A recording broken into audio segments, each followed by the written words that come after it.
I gather there's quite a few parallel sessions going on, so I know I have stiff competition and appreciate your being here to listen to the work that we do in the team of which I'm part of. Now, I should say by way of introduction that the team I'm part of is called informally the Shell Scenarios team. Formally, we have a proper title. I think it's Global Business Environment, but informally, we call the Scenarios team because that's what we do. And really, we're a unique team in the business world. There's no one else quite like us because we don't actually do the business. We're like a little think tank inside the company, and our former CEO, Peter Voser, once described us as his personal think tank. Now, that's of course very flattering, but it's also, as you can imagine, very challenging. I actually have a more humble analogy of who we are. So for me, I like to think of us as a team of window cleaners. Now, this is a beautiful room, wonderful building, but there are not too many windows. Most of the Shell buildings, all the Shell buildings I've been in so far, have lots of windows. And what we do is to polish those windows so that the guys who have to make the critical decisions for the company can look outside and see the context in which they make those decisions, in which they make those tough calls. So it's not our job to tell them what decision to take. What we need to do is to set out that landscape so they can then assess what they need to do, not just for the business, but for the business as we are inside part of this world. So we are very much looking to connect what we do internally with what we see going on outside. That's why, I think of us as, in a way, that window that we provide to the outside world. So before I go on, I actually have to make an apology. Now, I know that in America, speakers usually like to begin with a joke. I'm from Asia, at least originally, so we begin with an apology. And it's this. That comes from our legal department. And it really is very simple. It's very simple. That's what it means. Our lawyer friends, they are really saying something very simple. All they're saying is that scenarios are not predictions. I'm not here to tell you how the future is going to unfold.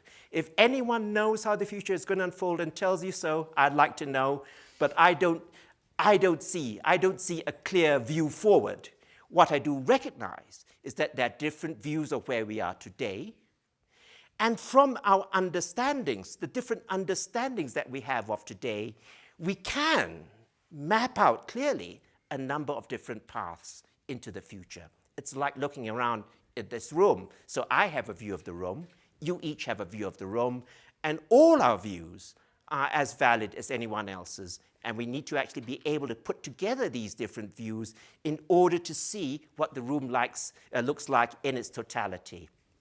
And so similarly with the world, if we recognize that there are different vantage points, different ideas, different opinions of where we are today, so we can see to different paths into the future and different alternative futures.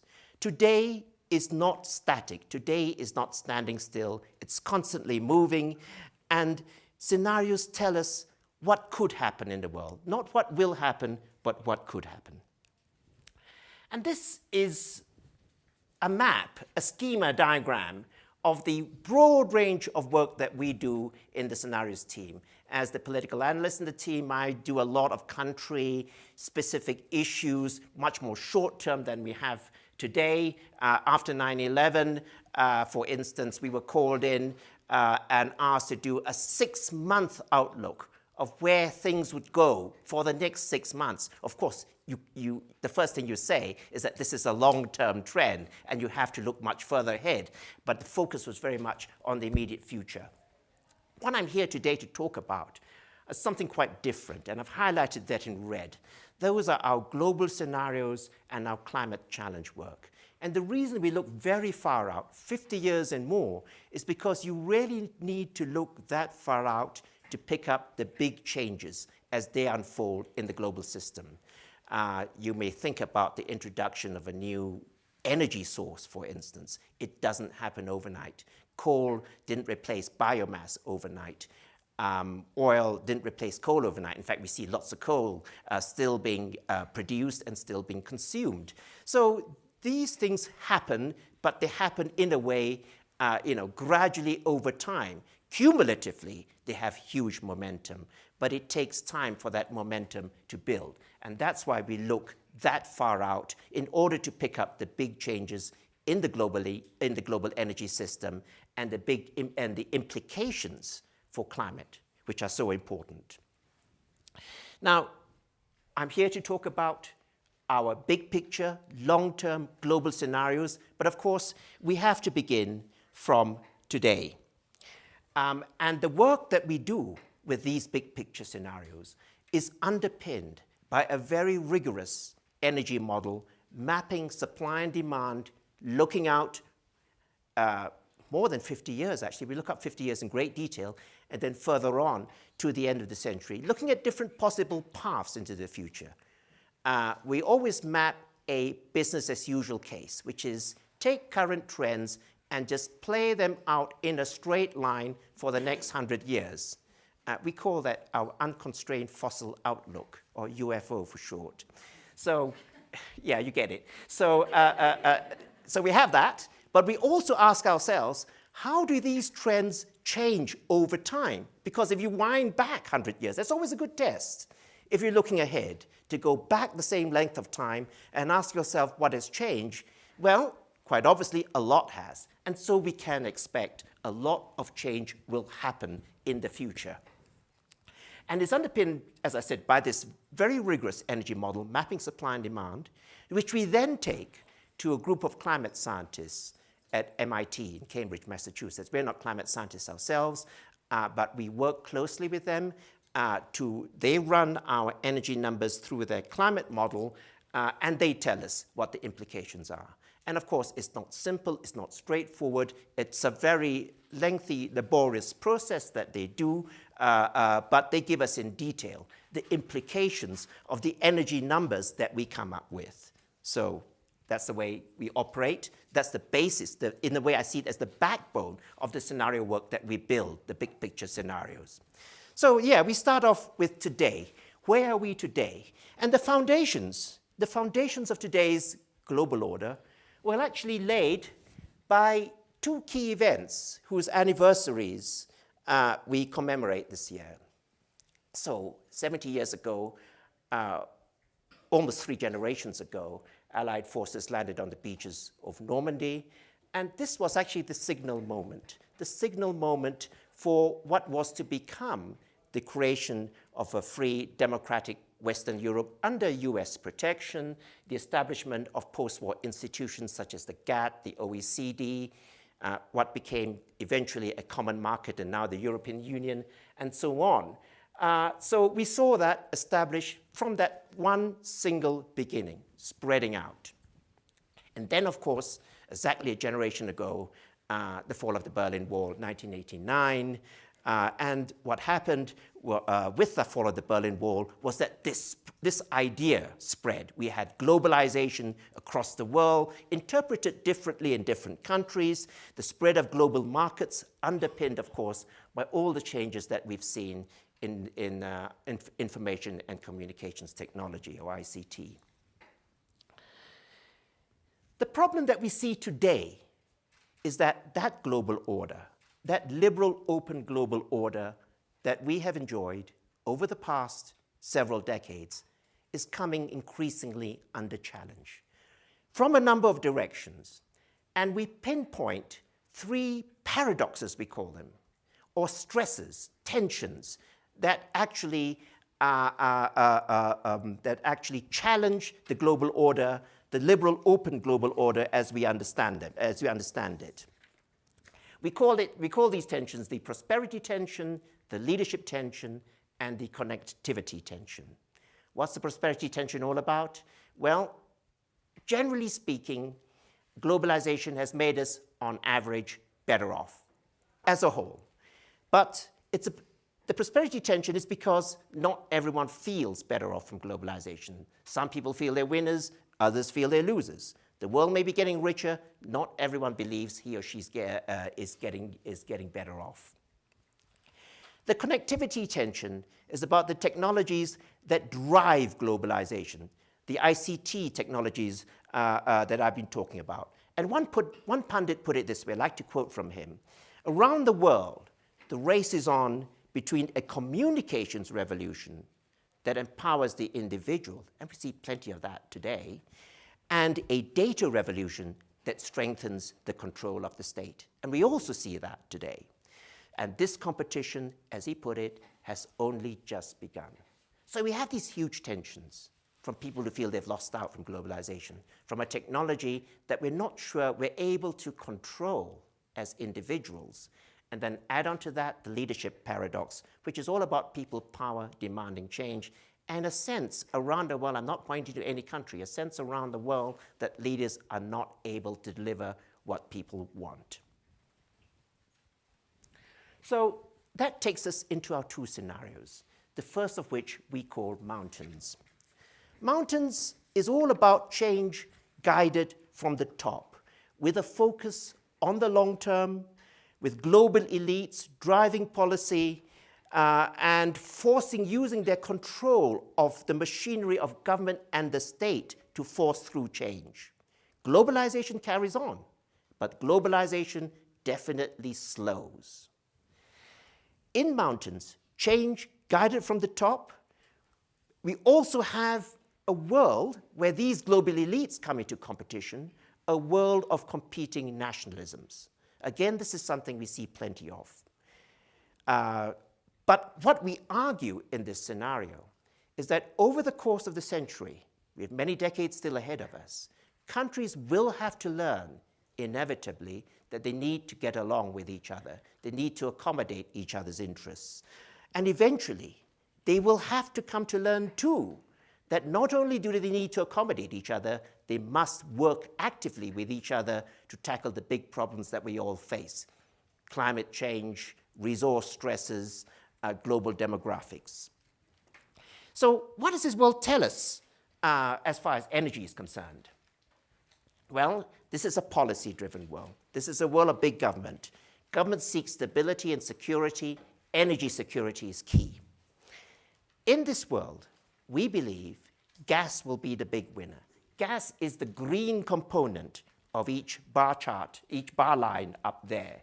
And as you can see, it grows very quickly over time. In fact, already sometime in the 2030s, it becomes the single largest primary energy source. It squeezes out oil. Oil is the red bit of each bar line at the bottom there. And it prevents that rise in coal. So the first part, the first two bar columns show history, how energy has moved, the energy mix has moved over the past 10 years. You can see the spectacular rise in coal, the black element, but over time that rise starts to get crimped. It slows down and it's kept stable. And what you see above that, that pale yellow, is nuclear. Nuclear is another big winner in a world of big government.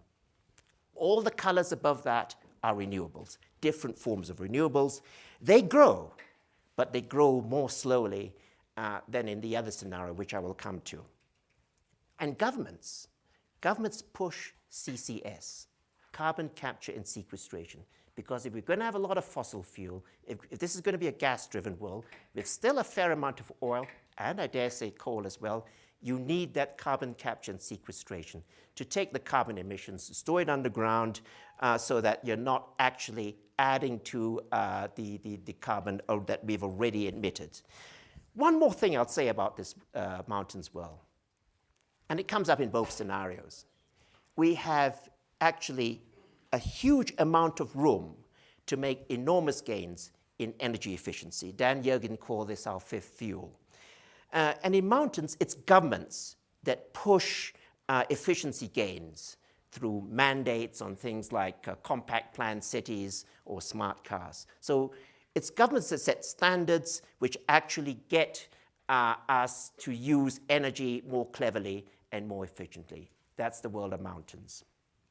What's the other side, the flip side to the way that we could go forwards? We call that the world of oceans, a view from the horizon. In oceans, what we have is a view, as it were, from below. It's not a view from the top, it's a view of people power. And we see plenty of that too. People power challenging vested interests and in doing so, forcing through change. It's a turbulent world, as you can expect. There are big waves out there.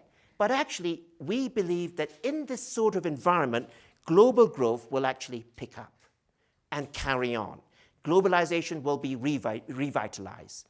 In a world of open borders, where the oceans are free for all, ships will sail fast and they will sail far. That's the idea behind oceans.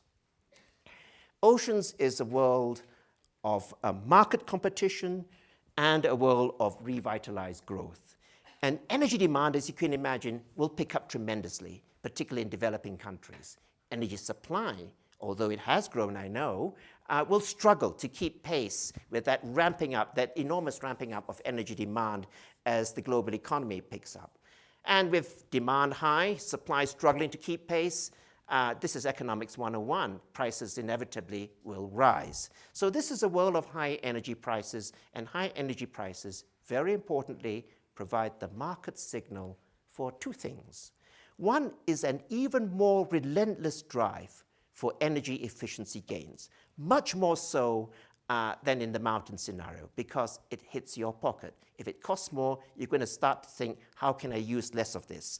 How can I get more bang for my buck? Before Boeing started to design its new Dreamliner, it asked its customers, the airlines, what do you want? You want a plane that goes 20% faster, or do you want a plane that is 20% more fuel efficient? And guess what? They all voted for unanimously. And so the Dreamliner is replacing other aircraft that are actually 20% less fuel efficient than the plane, than what it is. So basically, that's where the way you go. The airlines are, of course, voting with their pocketbooks. That's a signal that high prices give.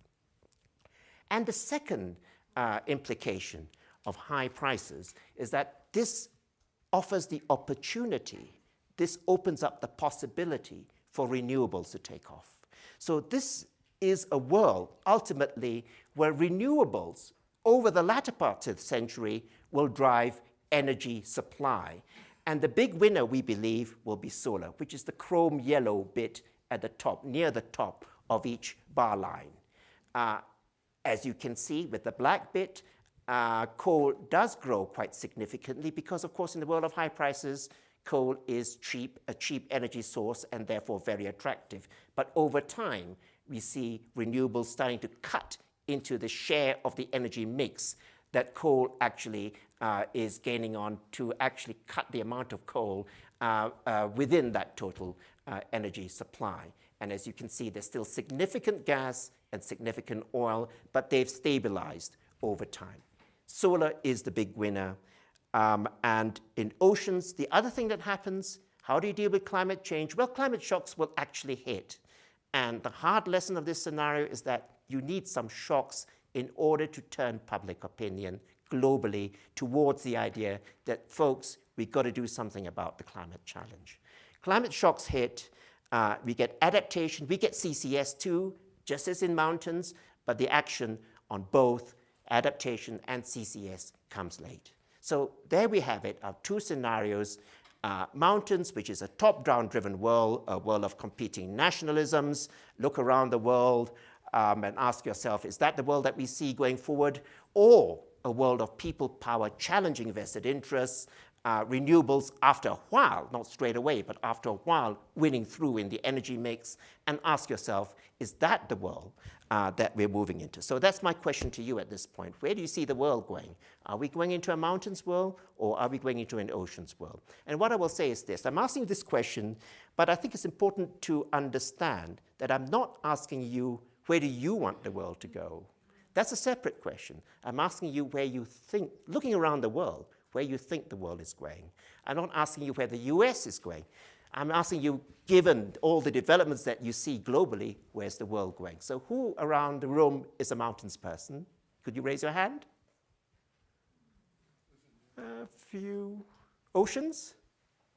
Lots. Okay, this is an oceans audience. I might have guessed. It's very interesting. I've tried this little test, as it were, on different audiences in different countries. I actually get quite varied responses. Does everyone hazard an opinion? as to why he or she thinks is a mountains or an oceans world. Anyone like to come up with a view, a comment? Don't be shy. Yes, please. Oh, we've got a mic. I think we have to sort of, I'm sort of tethered here because I'm not used to this, but I've got a tail. I've got a wire. I'm wired with a tail here, and I'm told not to move too far in any direction because otherwise I'll trip and fall over and create a different form of entertainment for you. Go ahead. I think, can you hear me? Yeah. People just have more individual power to express their opinions and overthrow governments if they want to. It's just a matter of speaking up and spreading the word. We certainly see plenty of that around the world. Any other thoughts? Please, yes. We have one here, one there, yeah. There's one here, and there's one there, and there's several others. Yep. I think the answer. Oh, wait, one at a time. Yep. I think the answer is, do you trust your government? And I don't think many people do. Okay, let's do another test then. How many of you in this room trust your government? Raise your hands. Ooh, that's a bit pathetic. But actually, that's not surprising. I think Pew did a survey. I don't have actually the numbers on me right now, but Pew did a survey in the 60s of how many Americans trusted their government, and it was like 70, 75%. And today, the number has fallen to about maybe 20%. That's according to Pew. I'm not challenging the numbers, but it's a very simple illustration of where we're going. Again, coming back to your comment, thanks to information, the information revolution that we have. I mean, if you say, well, actually, I do trust the people in power, just ask yourself, when you go to the doctor and he gives you a prescription, do you immediately swallow the medicine, or do you check him out against Dr. Wikipedia? Yeah? And I bet you I do, and I'm sure most of us do. And if Wikipedia tells us something different, there's some side effect that we're not happy about, we go back and challenge our doctor. Why don't you prescribe this to me? So, yeah, please, over there. Well, I'm questioning the simplicity of a two-position model. Yeah. Where does the very powerful, concentrated private sector that fit into this, that is able to manipulate both the public opinion and galvanize the ocean's constituency, and also manipulate and influence governments? Where does that fit into this model? Well, what I would say in response to you is this. In a mountains world, it's that policy elite at the center that drives decision-making. And within that policy elite, in different countries, there will be different constituent parts to it. But it's a very tight, narrow circle. But they only stay in power if they recognize that within their own country, they need to keep people more or less on board. Look around the world at autocracies. Look at successful autocracies, look at less successful autocracies. Which are the ones that have staying power? They are the ones that actually look out at their peoples and say, that's what they want, that's what we need to give them, and if we manage to do that, we stay in power.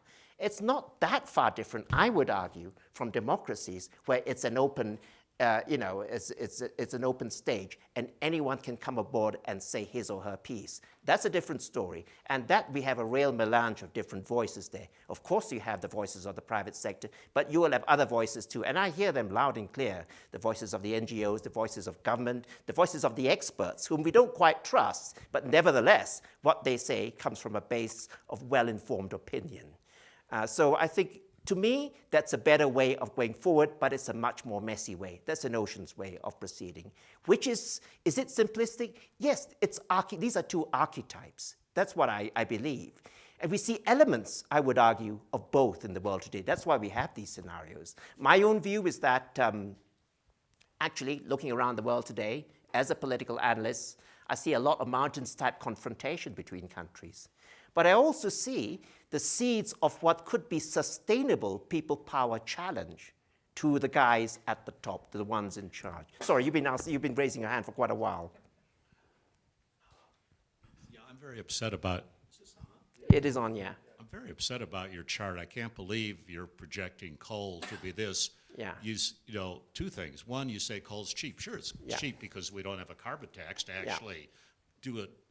So I assume you have no carbon tax in there. And secondly, to me, that chart's a disaster chart. The world ain't going to survive that chart. Okay, So John, right? Yeah. Okay, very good. So I think that's a very good challenge. And I want to come back to that, but I think I need to move on a bit more in my presentation because we come to actually some conclusions about what both scenarios mean for climate that should give us all pause to think, okay? And what I would say about these two scenarios is this. Actually, this is how the world looks like to us looking out the window today. It's not intended to be prescriptive. It's not intended to be normative. If what we see outside that window changes, then this changes too. Let's go to Beijing, you know. Well, I actually have a very good picture of Beijing from, I think it was the 17th of January last year. Yeah, you know the date? Okay, we'll come to that. Okay. So this is actually the challenge. This is what you've been referring to. It's what we have on the left. The light blue line on the extreme left is the historical record. You can't challenge that. That's carbon emissions as we've been emitting them over the years since 2000. And then where it branches off into those two different colors, those are the initial emissions projections, the trajectories for our two scenarios, mountains and oceans. So basically, that's already built in. That's built into the stuff that we already have today. What we need is a turnaround. That's why we have that big black question mark.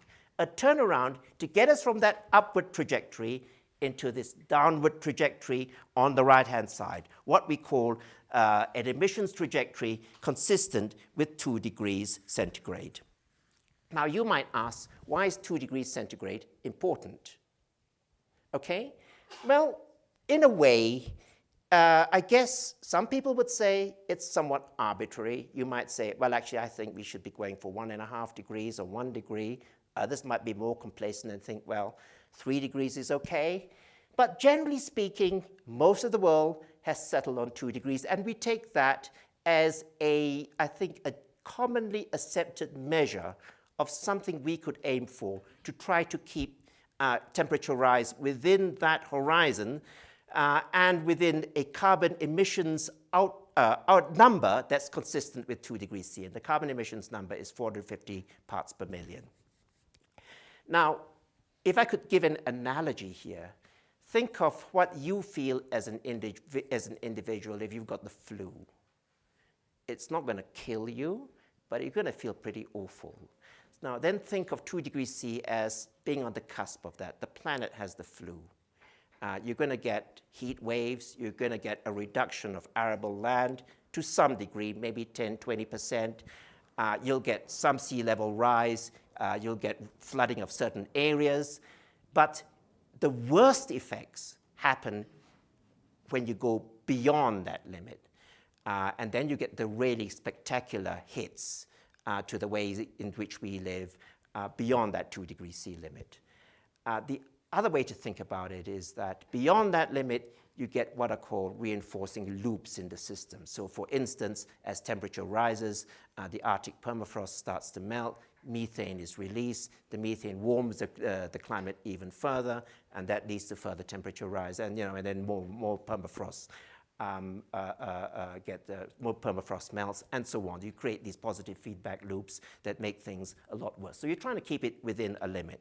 That's in a way the line that you draw in the sand. It's not to say that you can't do better than that, but at the moment we are actually facing a big challenge just to get to that purple line. That's why 2 degrees C is important. And if we look at where our scenarios go, these are the trajectories. So if you say, John, why are you burning so much coal? Well, we do say, very clear, if you burn any fossil fuel, you've got to have CCS. And we have to ask ourselves, what are we going to do with the carbon that you emit? What we see here in red, the red dotted line, is the emissions trajectory consistent from where we are today with a 2 degrees centigrade, 2 degrees Celsius rise in global temperature. Above that, you see 3 lines. The green line and the dark blue line are the emissions trajectories consistent with our 2 scenarios. I'll come to the other line, the light blue line, in a moment. But what you see with those 2 lines, the green line and the dark blue line, is that actually they embody considerable change in the way we do, from the way that we do things today, to the point that by 2100, that's way into the future, I know, but by 2100, the world is actually in what we call a carbon neutral status. We're not emitting any more carbon. We're actually zero, we're net neutral in terms of carbon emissions. The problem is on the way to getting there. Carbon emissions is a cumulative problem. The problem is the amount of carbon you're chucking into the air above that dotted red line. What we did was, having got those two lines, was to try a sensitivity test in which we said, okay, we have some good and some bad features in both scenarios. In one, we burned quite a bit more coal than we'd like. In the other one, well, and so on. Let's actually take the best elements of both scenarios and do a sensitivity test and ask our friends at MIT, does this get us any closer to the dotted red line? And their answer was, it gets us to the light blue line, and you are not really any better off. So that's a very sobering message, a very sobering conclusion to draw from the work that we do. There are a number of different things. There are a number of different things that we could do about this. And I think the message from these scenarios is that, folks, we got to try harder. We got to do things even more intensely. If we think about how we're going to deal with the climate challenge, we got to act even more rapidly, even more intensely, even more decisively on this issue. And there are 4 parameters I think we can identify that we could act on. So, of course, I talked about energy efficiency as Dan Yergin's famous statement, the 5th fuel. And I think we can still do a lot more on the energy efficiency side. We talk about deploying new technology. We look at GDP and population growth. And of course, we could talk about lifestyle changes. Are we comfortable living maybe a simpler lifestyle, or maybe even a more technology-savvy lifestyle? What can we do to reduce our carbon footprint? So just as a very quick example here, the average US household, the average American household, its carbon footprint is 50 tons of CO2 equivalent per year. The average annual household emissions number is 10. So everyone's guilty, but Americans actually are way out in front in terms of the amount of carbon they emit. The largest source of carbon emissions in the US comes from driving, followed by the housing stock itself, and followed by food, what we eat. So my question to you is this.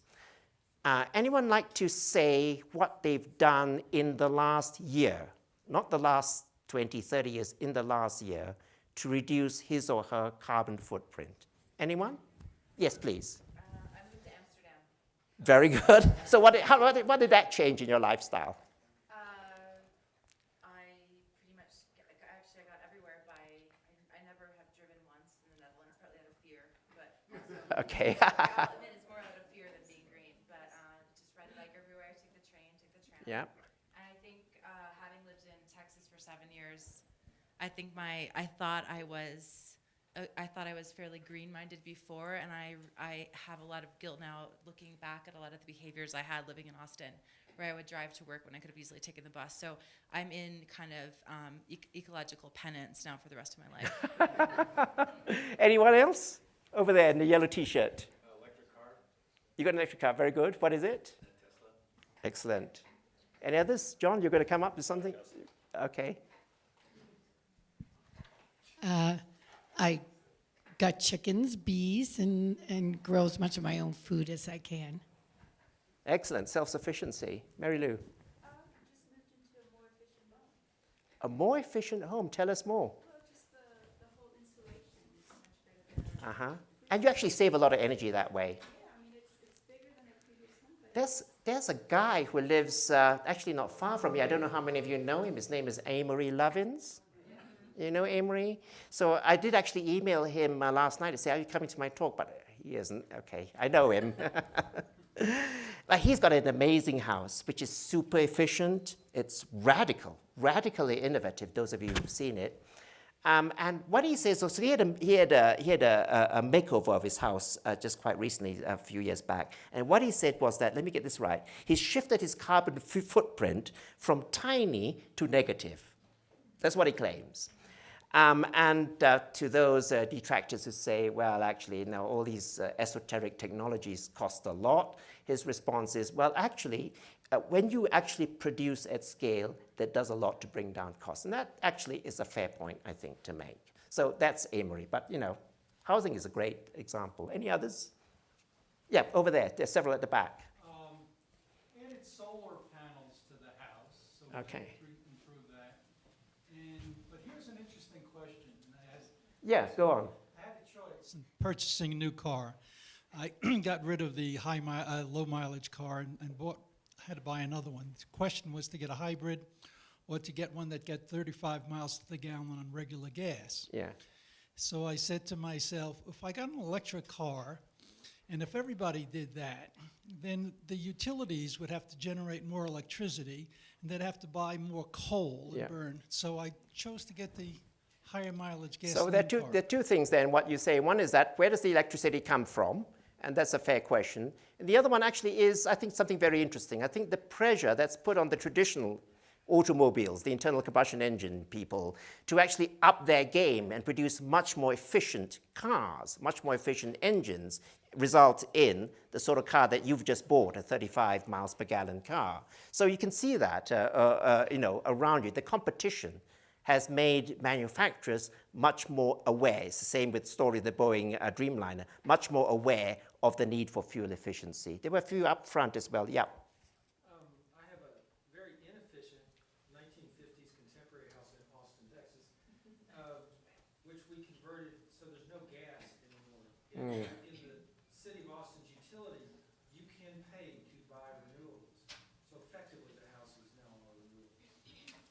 I'm sort of sensing I'm standing in front of a very, very renewables green audience. One more, and then we need to move on. Okay, over at the back there. We have something called the Clean Energy Collective here. And Yeah. I purchased shares in that so that now my electricity is coming from solar panels, even though they're not on my house. Okay. One more thing I would just say, well, I've asked all of you, what have you done to reduce your carbon footprint? I think it's only fair for me to say, what have I done, if anything, to reduce my carbon footprint over the last year? And actually, the story goes a little bit this way.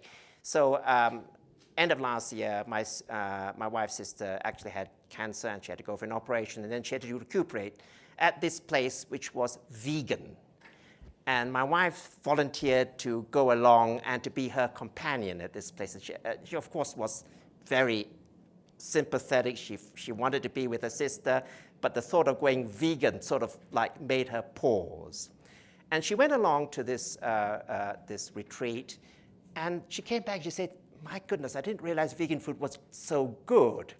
And she had all these recipes, and we actually sat down and we went vegan for a week. I have to confess, we didn't go beyond a week, but we went vegan for a week. So that's my modest contribution to reducing my carbon footprint. And I will say this, given that some of those recipes actually were pretty good, we do have vegan food as part of our menu every now and then. So, you know, it's come to be, if not quite mainstream, at least mainstream in my household. So there you go, that's us. So there are different things we can be doing, and I can see that you lot are doing quite an amount on it. What about energy efficiency? Well, the point I would make here is that already in our existing scenarios, mountains and oceans, we posit huge gains in energy efficiency.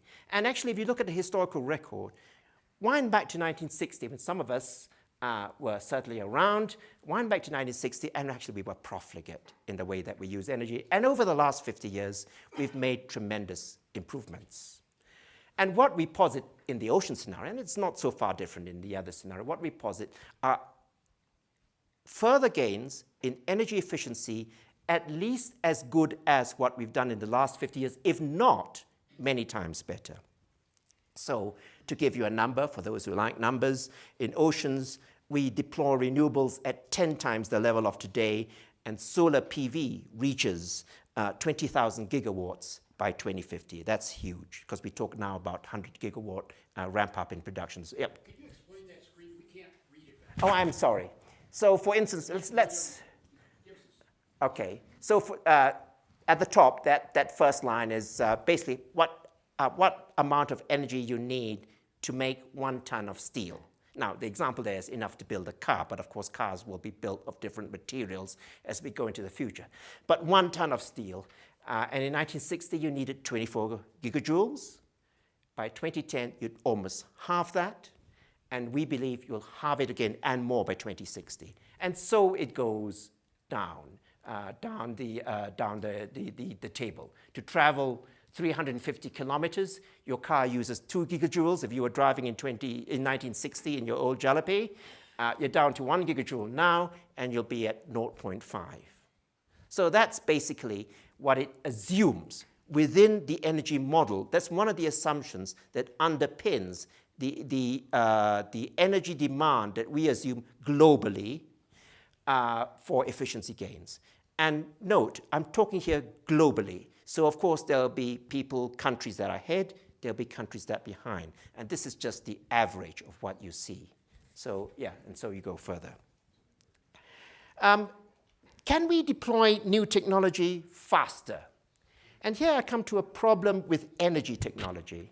And Tom Friedman, actually, in a book which he wrote a few years back called Hot, Flat, and Crowded, some of you may have seen it, I quote from Friedman, he says, typically it's taken 25 years, so that's a generation, after commercial introduction for a primary energy form to obtain a 1% share of the global market. In other words, it takes a while to make an impact if you're talking about a primary energy innovation. So you're not talking about more shale gas, you're talking about coal, you're talking about oil, you're talking about renewables.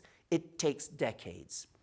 And what I've done here is to map out how different fuels assume that pole position, become the world's primary energy source over time. So what you have before 2000 is the historical record. We normally think of the 19th century as the age of steel and coal. Actually, coal did not become our single largest primary energy source globally until the early 20th century.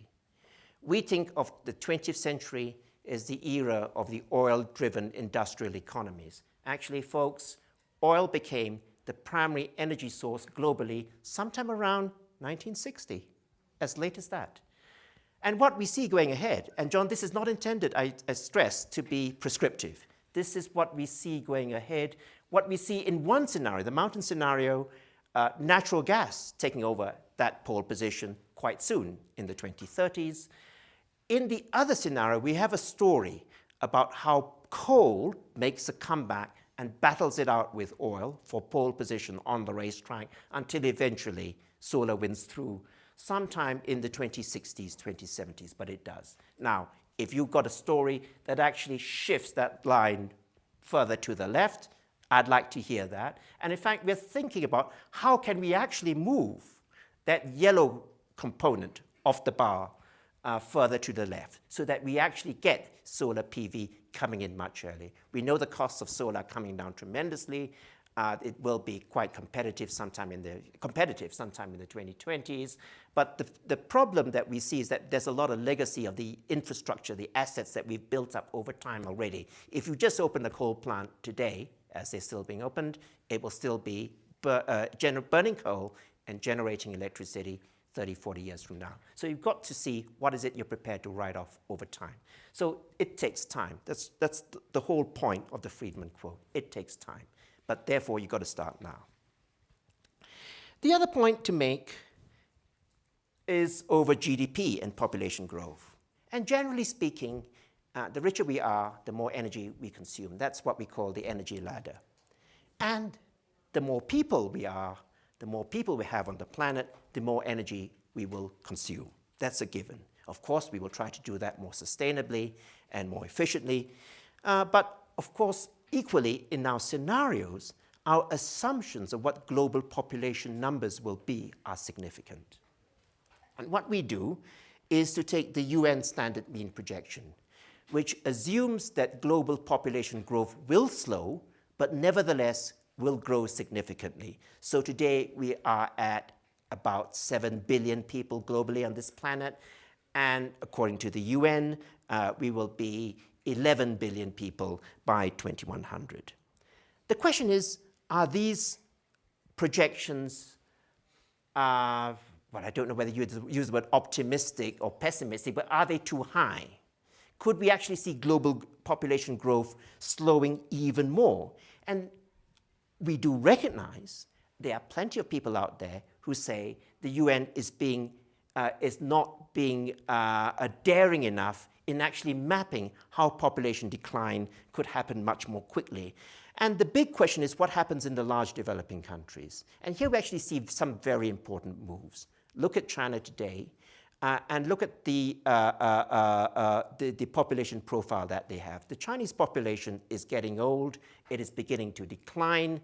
Of course, there are other countries moving on further behind them, but eventually they will hit that curve too, and their population profiles will also start to taper down.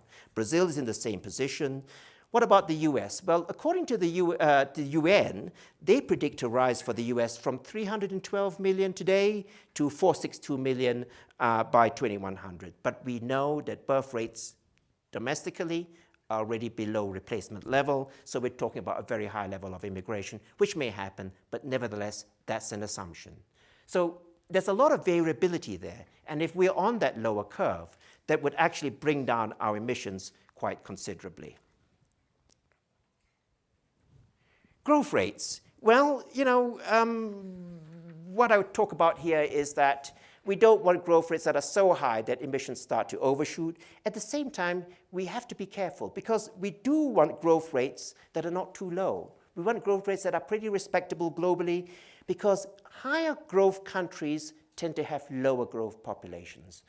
I grew up in Singapore, where I do remember as a kid, the family planning board used to have this logo of a couple with 2 kids, and the slogan was, "That's enough, folks." And then literally overnight, they were begging people to have more children because we simply are not replacing the existing workforce. And why is that so? Well, it's because of a big driver that's actually happening globally, and that's called urbanization. All over the world, people are moving into the cities, and it's no longer a case of, I need an extra pair of hands on the farm. Actually, children become a cost center. We all know that. And, okay, and urbanization, where you see all these people moving into cities, 1.4 million every week, is actually a huge contraceptive. It brings down growth, it brings down population growth dramatically. The other thing about respectable rates of growth, of course, is an obvious one. It's a no-brainer. It gives us the resources to invest and to deploy new clean and green technology. Lifestyle changes, well, the important thing to bear in mind here is that it's not really population decline that we need to look at, but it's the decline in working age population. Because older people actually, generally speaking, consume less energy.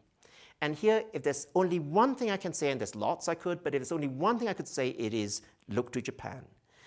And there are 2 things about Japan that I would pick out here. Lots of things happening there, but 2 things I would pick out. One is to look at something that's called the digital natives. These are people who are actually using ICT in a very creative way to be both producers as well as consumers of their own products, which they then tailor to fit whatever specific needs that they have.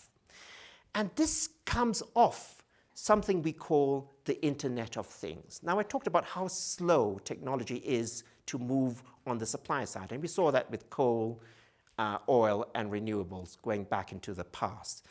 But on the other side of the picture, when we think about consumption of energy, you could have actually quite incredible, quite dramatic change. And with the Internet of Things, which is really about connecting all these devices that we have in the room and outside at home to the Internet, you will have a lot of potential there for efficiency gains. So I take it well, I don't know how many of you know about the Internet of Things, but basically it's like this. If you have a smart car, you're late for a meeting, your car then radios ahead, checks out the route, lets the office know why you're late. While you're in the office, it checks, you have another device checking back home when you're going to be back home and switching on lights, heating, maybe even your cooking stove as appropriate, and so on. Think of the energy savings that are possible from connecting all these devices, creating one big supercomputer. The other thing to bear in mind about Japan, of course, is its aging population. And Japan has the second highest life expectancy in the whole world. Who knows who is the highest? Which country is the highest life expectancy? The answer is, not surprisingly, Monaco. But Monaco's a special case. We have to accept that. So let's take Japan as more of a normal profile country. And what we see here in Japan is not just length, an increase in lifespan, but an increase in healthy lifespan. And that's critical in terms of energy use. So look at the way in which Japanese society is managing its elderly, and that tells us eventually how other societies are also going to go. And now I come to the picture, the one that you were looking for, John. And this is an actual photograph of Beijing on the 13th of January, 2013 at midday. And on this, I don't know if you, any of you who know Beijing will know exactly where what this picture shows. It's one of the avenues at the bottom there leading into Tiananmen Square. Somewhere to the left, you can just about make up the Hilton Hotel where I've stayed. So it is downtown Beijing. And on this day in Beijing, the air quality index is put up by the American Embassy, by the way. The air quality index read 755. On a scale where any reading above 100 is unhealthy, and any reading above 400 is dangerous to your health. And this was 755. So, well, what might make the Chinese government do something about this mess? And the answer is two things. One, of course, it's government's concern to address dissatisfaction over pollution, given that it's China's urban middle class, the prime beneficiaries of all that economic growth over the last 2 decades that's breathing it in. So if they're thinking about getting buy-in for their rule, they need to act on climate. They need to act on this pollution. So that gives them the political rationale. And the other thing, we know, at least the economists tell us, that China faces a major economic transition to move away from the heavy energy-intensive export-oriented industry that has underpinned economic growth over the last 2 decades towards a more balanced economy with more room for services, light industry, and so on. And this gives the economic rationale for to significantly reduce China's carbon footprint. And so the government has the motivation there, and the question is, will they turn around? That's the question. If they do, and the sooner they do, we could actually start to shift some of those curves that we see early on from mountains and oceans further to the left. We could come closer to that 2 degrees Celsius line. The US, and I apologize, this is a rather fussy slide, and it's actually you who's going to tell me all about how shale gas is replacing coal in American power plants and bringing down carbon emissions, and also the latest directive from the EPA. So I'm not going to talk about that. You know all about that. In our scenarios, and particularly the mountain scenario, which I've got up here, we've got a storyline about how electrification, and to some degree hydrogen as well, but largely electrification is really cutting in to the internal combustion engine to bring down the use of liquid fuels in our passenger transport energy mix. So what you see in red, and I think you can just about make out the shape of that red mountain. That red is the amount of energy we use in passenger transport that comes from liquid fuels. And the blue bit above there, maybe you can make out the blue sliver, that's the bit that is replaced by electrification, and there's a bit of hydrogen on top of that. And the other thing it shows is that over time, actually that massive rise in passenger travel will actually begin to level off. And this is what we see in a mountains world globally. But we need to do better. We need to do better. And so I have 2 challenges for you. One, there's a book I read some time ago by a American professor called Victoria de Grazia. It was called Irresistible Empire. And of course, the irresistible empire was American consumerism. And what she said was, post-1945, the American economy, the consumer economy spread worldwide. It was a very attractive model. Coca-Cola, jeans, the supermarkets, and so on. So can America invent a new consumer economy? That's the question that delivers more bang for less buck, for less emissions. That's the question. I think that's open there. That's in front of you people. And secondly, if we're thinking about people power, oceans type scenario driving change, technology will be key. And I'm a political analyst. I'm not an economist. But what my economist friends tell me is that in the US, as in other developed countries, we're into a period of maybe about 10 years of cheap money, low average yield, and lots of capital sitting on the sidelines just looking for opportunities. If you're an average saver, you're not getting much on your returns in the bank. So could we get some small nudges, maybe from government, to generate a huge appetite to push green investment, new green investment? So opportunities are there.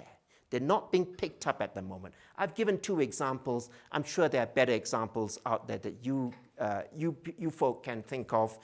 So all sorts of things are possible, may be possible, to start shifting these curves leftward. I think we're running out of time. I just have one more point to make, and it's this. I've talked about climate change in terms of rising temperature rises. Actually, it's not that simple. It's not rising temperature. It is actually climate volatility that will be the big problem. It's not temperatures gradually rising over time. It's wild swings in temperature extremes. And that volatility precipitates all sorts of changes in the ecosystems that are part of the makeup of our planet. And this particular chart comes from another group of scientists the chart tracks the movement of fish across the oceans. And basically, these scientists observe a movement of fish stocks in 2 directions, from the equator northwards and from the equator southwards. When I was in Korea last year, there was a news item about how Korean fishermen were catching fish that should really be swimming off the seas of Indonesia. But no, they were being caught off the Korean peninsula. And I asked a climate scientist friend, why is this happening? Why are fish moving in such a spectacular way? And his answer was like this. He said, it's very simple, Cho. He said, you've got to understand that half the carbon emissions that we put in the air ends up absorbed in the oceans, half of it. And the oceans are becoming more acidic. It's like Coke without the sugar. So you can imagine why the fish are reacting in the way that we've got, in the way that we see. So I'll end there. That's really my last slide. All I will say at this point is we've got some huge challenges ahead of us. We did the scenario work. We came up with that last year. It's been presented here at Aspen. And it's not good enough. It's not good enough, folks, if we're thinking of the climate challenge. We're looking at a number of different possible teasers as to how we could do better on climate. But that's the way that we see things. Okay, comment. So what happened to carbon what happened to carbon renewal? I mean, who's going to drive that? Why are we going to start removing carbon from the atmosphere? Who's going to profit from that? Where is it? Sorry, yeah, go on. How's it going to happen? How's it going to happen? Well, that's the most important thing of all your scenarios. Yeah. To bring the the point is this. If you're going to burn carbon fossil fuels, you need somehow to find a way to take it out of the atmosphere. Who's going to pay for it? That's a big question. But if you recognize that you're going to have actually huge costs if you don't deal with the carbon challenge, then you realize actually these costs would be less if you actually took these preventive measures to deal with the challenge. So you've got to get that awareness into the system. Yes, but who's going to do it? How's it going to happen? We already have pilot plants going on carbon capture and sequestration. The problem is to roll it out on an industrial scale. And over time, as you get better at doing it, you start bringing down costs. And especially, so I don't. How does it happen in the ocean scenario? Go on. How does it happen in the ocean scenario? In the ocean scenario, it happens later. In a mountain scenario, actually, what we posit, what we assume, is that it happens much sooner because of top-down directives from government. They actually get the message much earlier, and they push it much quicker. In the ocean scenario, it takes longer to play out, and that's why we get the carbon emissions profiles that we do. In the ocean scenario, it depends on public opinion. And we argue in that storyline that you need a few climate shocks before public opinion turns around to say to government, you've got to act on this because we can't take it. Question at the back. So what is Shell doing about it, and are you working with other big companies? Is this a conversation that's going on with the mountains? Are we working with other big companies? Not aware that we are, but Marvin, maybe you have a comment on that. So in the absence of a microphone, so I'm Michelle as well. And so we're doing a number of things, but to start with the conversation piece, working with other companies and working with governments, the answer is yes. It's not a new thing. We've actually been doing that for quite some time. I think to the point of carbon capture and sequestration or storage, that's one of the primary pushes that we have right now is help us. We'll put some money in, governments have to put some money in, let's get these projects going. So a great example, I think, of what we're doing right now is in Canada, the Canadian provincial and federal government have agreed to about split the cost with us. Actually, they're paying a little bit more to put a world-scale carbon capture and storage project in place. And it's like Cho said, we need to do a number of these to figure out a way to bring the cost down and start to have an impact on the whole system. So I could run through 3 or 4 different things like that we're doing now. But we're very much trying to, bring others into this tent with us and get some larger scale. And it's really not just working with other companies or just with governments. It's looking across all businesses, all sectors, and saying where are there natural partnerships where we should start connecting. And it's part of why we've said, this goes beyond just climate. It's really about stresses across the globe. So food, water, energy, climate. It's about how do we connect all of these and get the right parties in the room. Thank you. I know we're just a bit over time. I see the ushers at the door, but maybe we can take one more question. Just one more. Over there, yes. Which critical assumption do you feel, or which assumption you feel is most critical about your analysis? Let me just pick one that's I'm continually concerned about. Yeah. And see if you're concerned about the same one. That's the future production of natural gas and our dependence on natural gas. Is that of concern to you about the long-range future, that we can produce as much natural gas as we hope at reasonable prices that everybody is assuming? That's just one of them, but maybe you have another one that you feel is a critical assumption that may be a big hurdle to get to your scenarios. Just let me just come back to those energy mixes that I put up there, which come from the energy modeling work that we do. At the end of the day, when you go far into the future, you're going to get a mix of different fuels. Actually, we call that the rainbow effect because there are many different colors. I may say that in one scenario, gas is dominant. In another scenario, it is solar. But actually, there's a whole suite of different energy sources there.